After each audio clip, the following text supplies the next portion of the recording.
Fala galera, tudo na paz? Aqui é o Diogo de volta com mais um vídeo e hoje eu vou falar para vocês o que eu acho dos principais renderizadores disponíveis do mercado para a galera de arquitetura. Então, se você é arquiteto ou estudante de arquitetura, esse vídeo aqui é para você e eu vou discorrer um pouquinho sobre os principais renderizadores do mercado, o que eu acho deles, tá bom? Então, nesse vídeo aqui eu vou falar sobre V-Ray, vou falar sobre Corona Render, vou falar sobre Lumion, vou falar sobre Enscape e vou falar também sobre o D5 Render. Esse vídeo aqui não é tão preocupado com o tempo de duração, então se você quiser ir pulando, fique à vontade, vou tentar colocar aqui os principais capítulos na descrição deste vídeo, beleza? Bom, então vamos lá, gente. Para quem não sabe, eu sou arquiteto por formação e trabalho com maquete eletrônica desde 2005, 2006, né? Então, eu sou um arquiteto que trabalha com arquivis, né? Então, eu conheço os dois lados da moeda, tá bom? Naquele momento, eu comecei trabalhando com V-Ray, mas nunca fui preso ao software, nunca fui, nem nunca serei, tá bom? Eu sou preso ao software que traz o melhor resultado no menor tempo, com o menor esforço. Aí sim eu me prendo a esses caras, só que isso muda o tempo todo, né? Então vamos lá. Começar pelo V-Ray. O que eu acho do V-Ray? Cara, eu usei o V-Ray durante, sei lá, uns 15 anos, assim.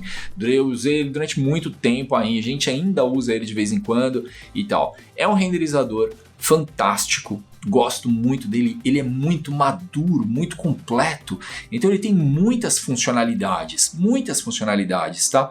Então ele é, em termos de qualidade, é dos melhores renderizadores que existem, tá bom? Só que existe o V-Ray do 3ds Max e o V-Ray do SketchUp, que são muito diferentes.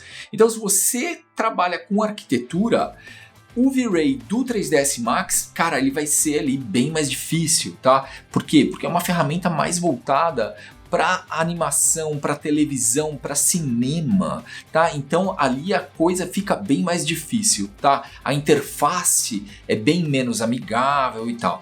Na hora que a gente vai para o V-Ray do SketchUp, aí muda muito, tá? A interface do V-Ray do SketchUp é muito mais legal, assim, bem mais simplificada, tá? Ele tem as mesmas funcionalidades, algumas funcionalidades a menos, tá? Mas se você trabalha com arquitetura, nem vai perceber, tá? Vai ser muito raro você perceber a funcionalidade a menos, tá bom? Mas ele tem todas essas funcionalidades e tal, então para arquiteto, o V-Ray do SketchUp é mais adequado do que o V-Ray para 3ds Max, tá? Então ele é muito maduro, ele é muito completo, ele tem muita funcionalidade, as imagens ficam com uma qualidade incrível, só que ele é lento, tá? Ele é lento. Então é um renderizador que usa o processador do computador para realizar os cálculos, tá? Então ele é baseado na CPU do computador. Isso daqui, gente, estou falando da segunda geração de renderizadores fotorrealistas, tá? Então ele ainda está preso naquela tecnologia. O bom dessa tecnologia é que a gente consegue muita funcionalidade, muito mais funcionalidades do que para os renderizadores apoiados na placa de vídeo, tá bom? Só que ele é lento, tá? Então ele tem esse problema dele ser lento e de não ser amigável. Então a curva de aprendizado do V-Ray é inclinada. Ela é inclinada. O tempo passou e os concorrentes se tornaram bem mais amigáveis. A curva de aprendizado dos concorrentes do V-Ray se tornou muito mais suave, tá? Então o V-Ray ele está enfrentando este problema nesse momento, tá? Ele tá lento e ele tá difícil, tá? Então você vai falar, mas o V-Ray tem para placa de vídeo também. Cara, ele tem faz tempo. O primeiro V-Ray para placa de vídeo foi lançado em 2015, se eu não me engano, tá? O V-Ray 2.0, pelo menos o de SketchUp, era o V-Ray 2.0. Para SketchUp ele veio com aquela funcionalidade do Real Time para placa de vídeo.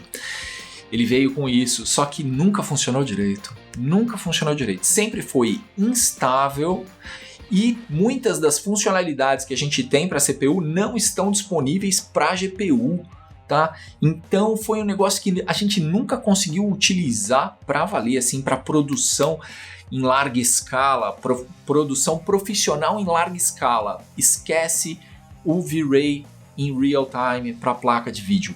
Esquece, nunca foi confiável, tá? Nunca foi confiável.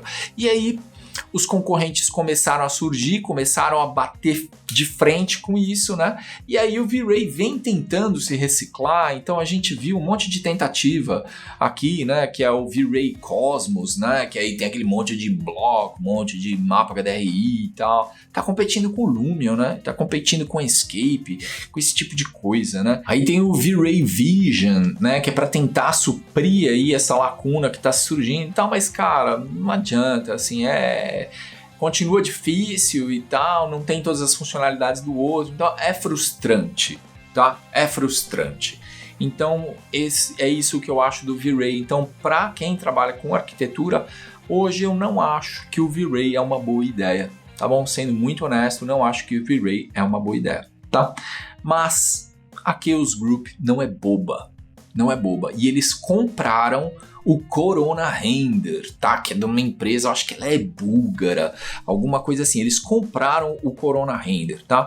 E aquilo foi muito legal, porque o Corona Render ele é muito parecido com o V-Ray, só que bem mais simples, bem mais amigável, tá? Então a curva de aprendizado com o Corona Render é mais suave, ela é mais suave. Só que só existe Corona Render para 3ds Max, tá? Existia um Corona Render para SketchUp, só que a Chaos Group cortou esse projeto. Acredite, ela cortou esse projeto. Cara, o Corona Render para SketchUp tinha tudo para ser a principal ferramenta dos arquitetos. Ela tinha tudo. Era um software que tinha um resultado final com a mesma qualidade do V-Ray, muitas vezes até maior, só que bem mais simples, bem mais amigável e tal, então tinha tudo para dar certo e eles acabaram cortando, não sei porquê, tá? Então hoje a gente só tem Corona Render para 3ds Max, tá bom? A qualidade dele é absurda, é muito boa, ele é mais amigável do que o V-Ray, só que ele é lento, adivinha? Sim, ele é baseado na CPU do computador, tá? Então todo o cálculo do Corona Render é feito no processador do computador e segundo a Chaos Group sempre será assim.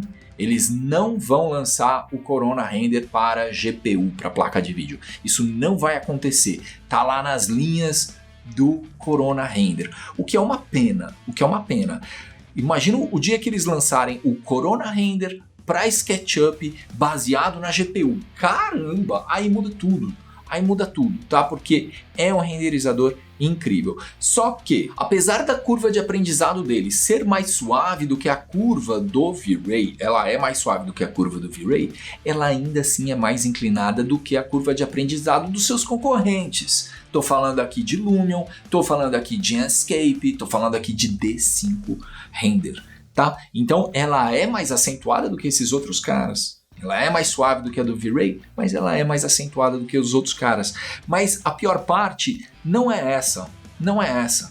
A pior parte é que só existe Corona Render Pro 3ds Max.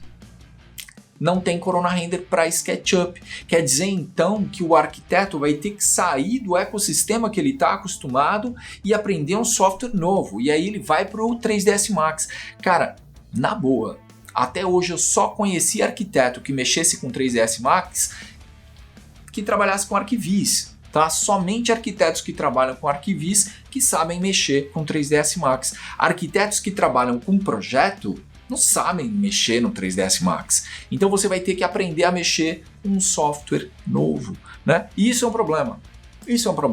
Tá? Porque a galera trabalha com o quê? A galera trabalha com AutoCAD, trabalha com SketchUp, trabalha com Revit, com ArchiCAD e tal. Esse é o ecossistema dessa galera. Você está pedindo para eles saírem do ecossistema deles, tá bom? Então esse é um ponto negativo que eu vejo no Corona Render, tá? Você tirar o arquiteto do ecossistema que ele está acostumado, tá bom? Então, para a galera que trabalha com projeto, também é um renderizador que eu só indico se você pretende ganhar uma grana com ArcViz. Aí eu indico o Corona Render. Aí faz sentido, porque aí você vai conseguir atingir a melhor qualidade possível nos seus trabalhos, tá bom? E o seu cliente de ArcViz, ele tá pouco se lixando quanto tempo demorou para renderizar, né? Ele não quer nem saber. Tá? Então, para esse caso eu indico. Agora, se você trabalha com projeto, se o seu produto final é projeto, não tem porquê, não precisa, entendeu? Não precisa. Agora vamos mudar um pouco. Agora vamos pro SketchUp, né? Pra galera que trabalha no SketchUp. Aí a gente tem outras opções, tá? E aí eu vou começar falando aqui do Lumion, porque o Lumion foi um cara que gerou uma revolução no mercado de arquivis, tá? Para mim foi o Lumion que gerou a ruptura, tá? Então existe a galera que vai trabalhar com arquivis e existe a galera que trabalha com projeto. E foi o Lumion que deixou isso muito claro. O que você quer fazer da tua vida? Quer trabalhar com arquivis? Vai para o 3D Studio, vai trabalhar com V-Ray, vai trabalhar com Corona. Você trabalha com projeto? Então fica com a gente. E aí o Lumion é compatível com tudo, né? Ele é compatível com todos os softwares, muito compatível com o SketchUp, tem inclusive aquele lance de ficar tudo sincronizado, bonitinho e tal. Ele tem uma interface muito amigável, a curva de aprendizado do Lumion é suave, então é um renderizador que com pouco tempo você já consegue produzir trabalhos com uma qualidade incrível, tá? Então gosto muito nele. Teve uma outra revolução que o Lumion trouxe, que isso entraria para os livros de história, né? Se um dia fossem escrever os livros de história, isso entraria nos livros de história, né? Parece até que a galera que desenvolveu o Lumion, que eles assistiam meus vídeos, tá? Porque uma coisa que eu insisto muito, desde o começo desse canal aqui, é que você não pode ter somente o conhecimento técnico, você precisa ter as ferramentas para conseguir implementar aquilo no menor tempo possível. Então é importante que você tenha no seu computador um belo acervo de blocos, um belo acervo de texturas, de materiais. Isso daqui é muito importante, porque senão você vai ficar perdendo tempo rodando a internet, procurando aquele bloco, procurando aquela textura, aquele mapa HDRI, você perde muito tempo com isso, tá? Então eu sempre preguei desde o começo desse canal, você precisava ter o seu próprio acervo no seu computador próximo, né, a um clique de distância, né?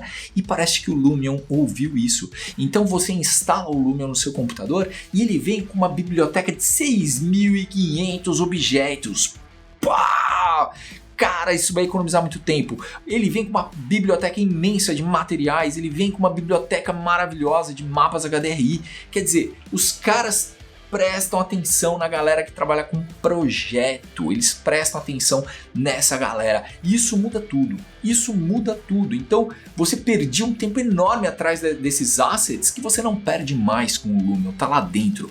Os blocos que estão lá são ótimos, são maravilhosos. Os blocos de vegetação, um melhor que o outro. Grama 3D, você escolhe num catálogo qual tipo que você quer, com faixas circulares, quadriculada, nanana, é lindo aquilo e fica bom, você clica, acabou, né? Então foi uma revolução que o Lumion trouxe, então gosto muito do Lumion e esse mérito ele nunca vai perder, tá? Isso daqui foi uma coisa que ele trouxe que entrou para a história aí do arquivis e isso ele nunca vai perder, gosto muito disso.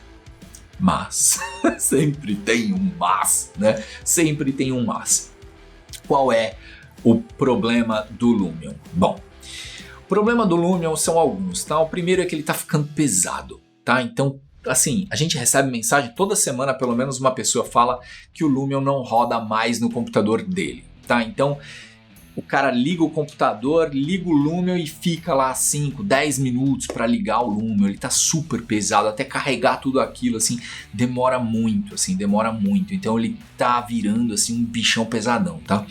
Além disso, o tempo de renderização dele tá aumentando demais, né? Então antigamente, quando ele lançou, a gente tinha uma renderização quase que instantânea, ele tirava um print da viewport praticamente, tá? Então era muito rápido o render no Lumion.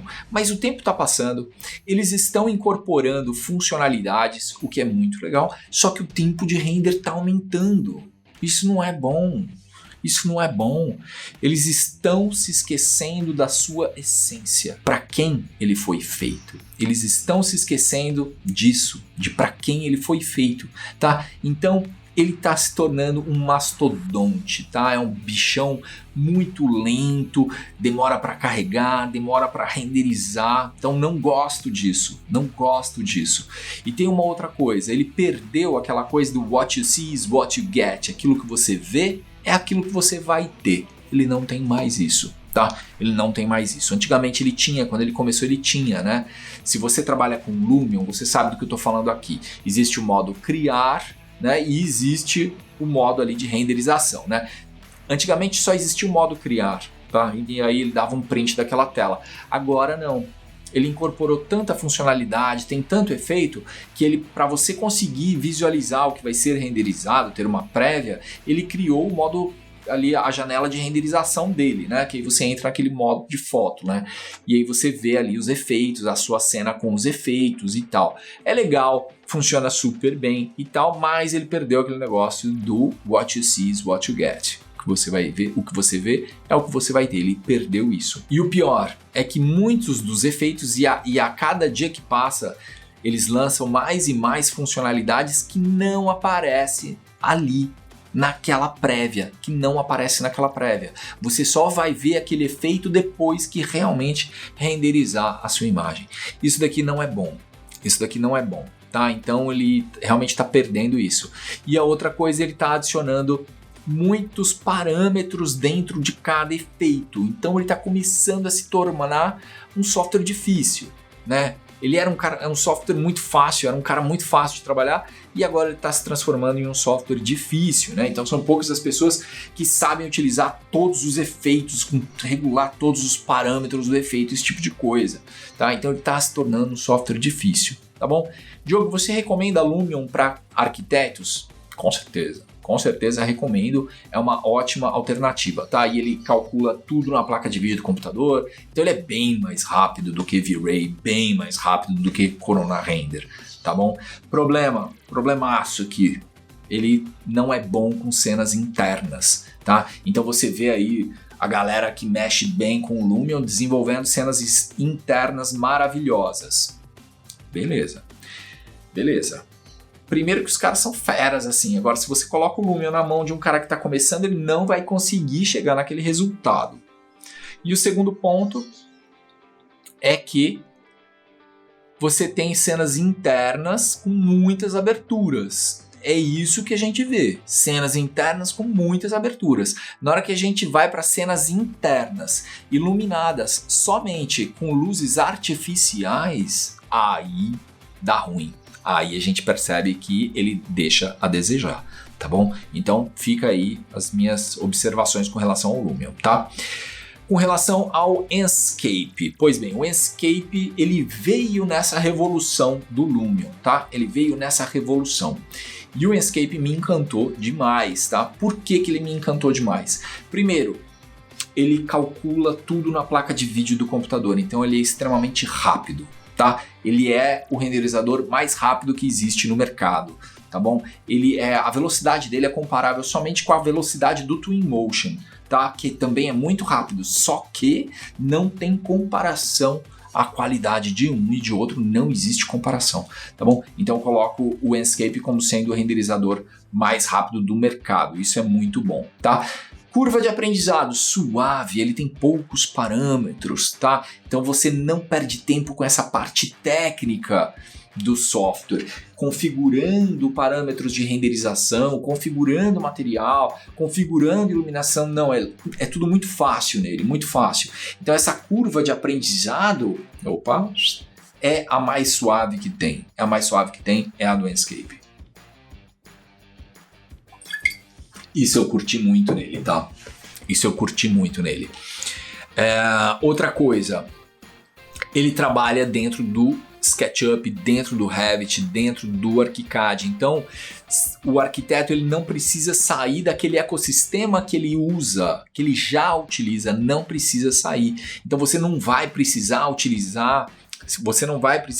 aprender um software novo. Não vai precisar, ele trabalha lá dentro daquele software que você já conhece, daquele software que você já utiliza. Isso daqui é muito bom, tá? Ele tem biblioteca de objetos? Tem. Não é tão vasta quanto a do Lumion, né? A do Lumion tem 6.500 objetos, mais ou menos. A do Enscape tem 2.500. Ela é bem menor do que a do Lumion, só que não é pequena, né? Não é pequena e a gente vê blocos de qualidade lá dentro, blocos da Evermotion, da AXYZ, da Maxtree, então são bons. Aqueles blocos que estão lá são bons, tá?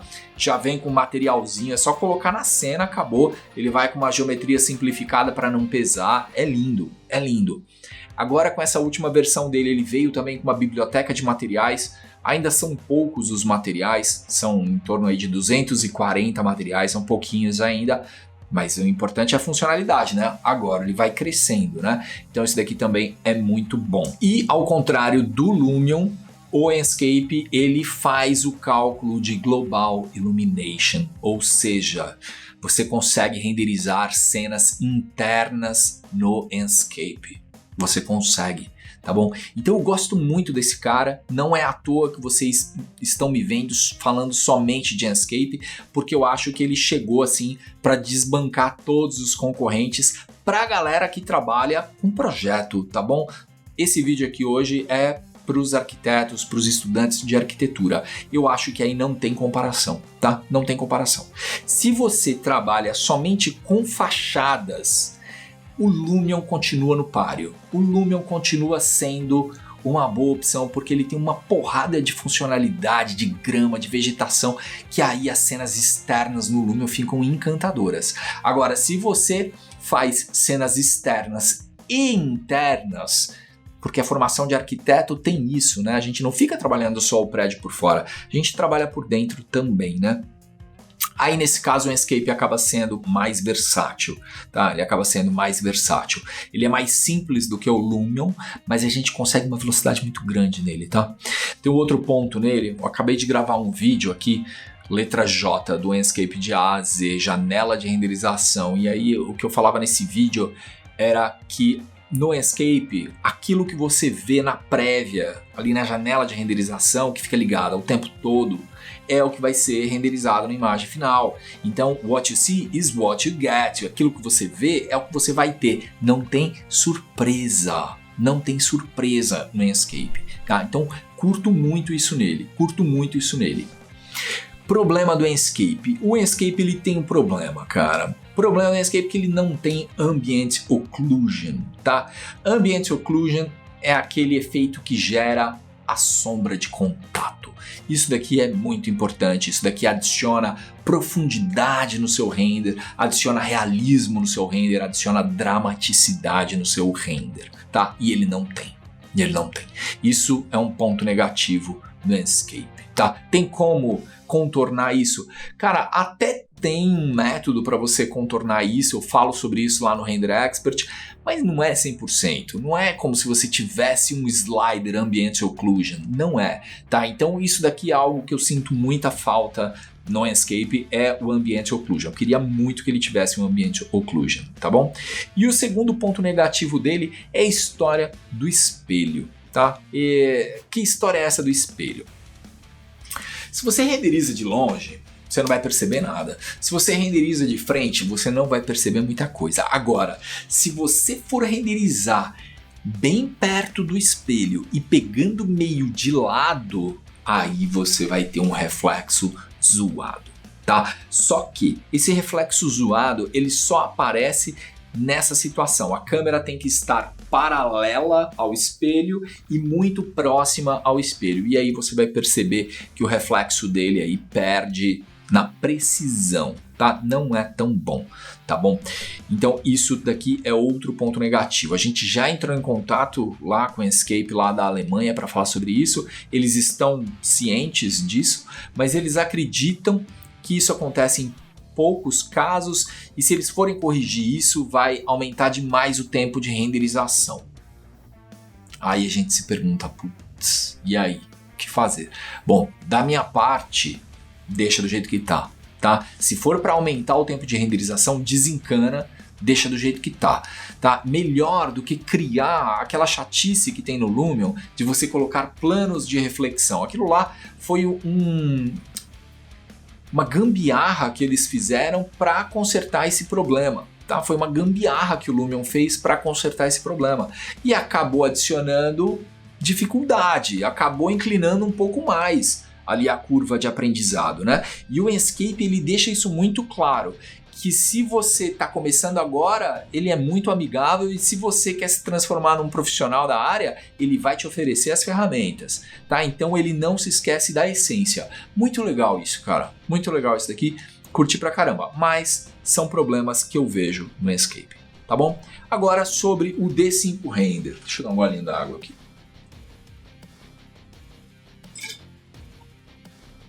Olha, o D5 Render é um cara que eu respeito. Por quê?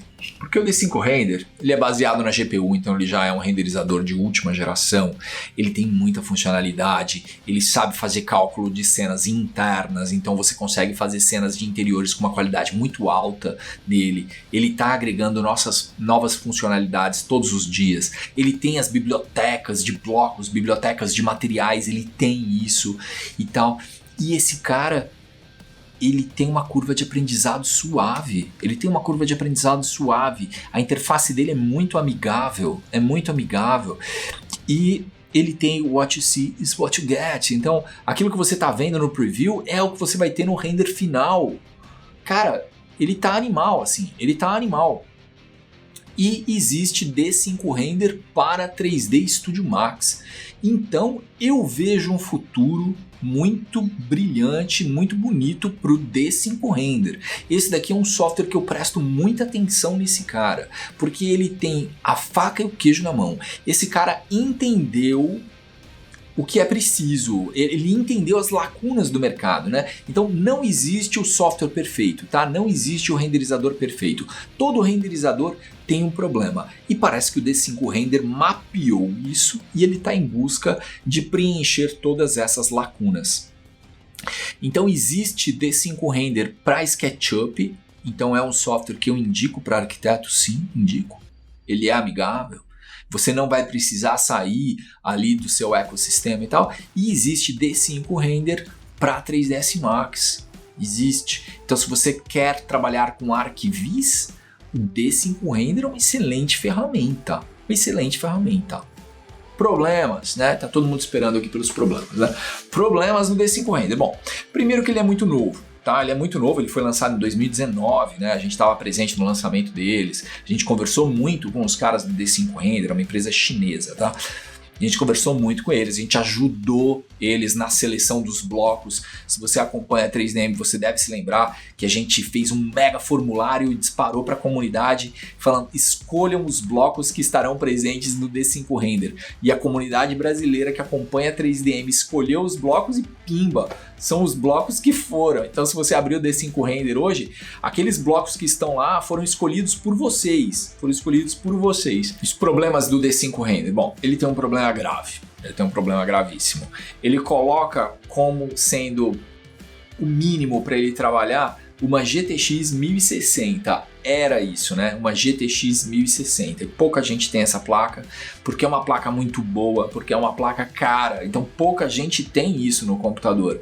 A galera que usa notebook, então, nossa senhora, uma parcela muito pequena vai ter esse equipamento. E se não tiver, não roda.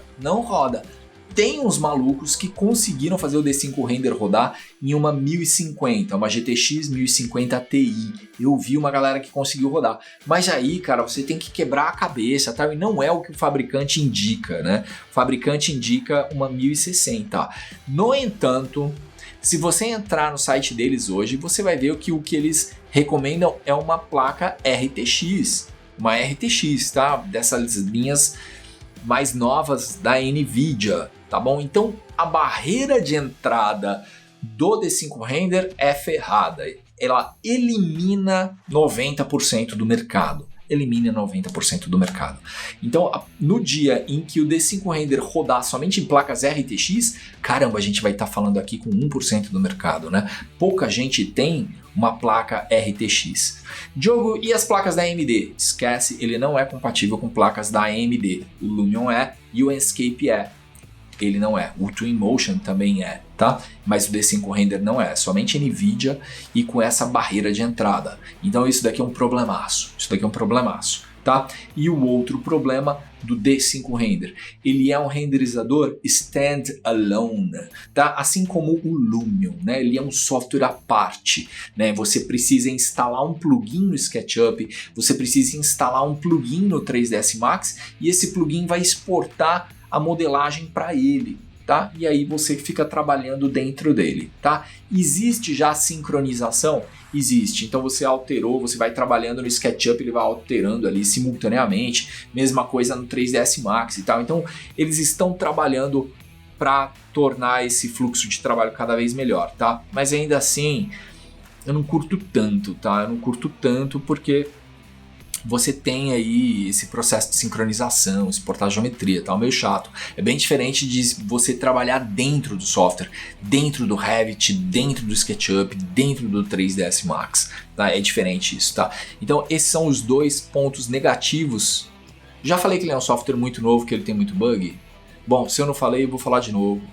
Ele tem muito bug, tá? Então ele tem algumas instabilidades e tal. Como ele é muito novo, ele ainda tem o que amadurecer, tá? Mas é um software que eu respeito, é um software que eu tô de olho. Diogo, você recomenda o D5 Render para arquitetos? Recomendo. Se você tiver esse equipamento para trabalhar com ele, é um renderizador que eu recomendo, tá bom?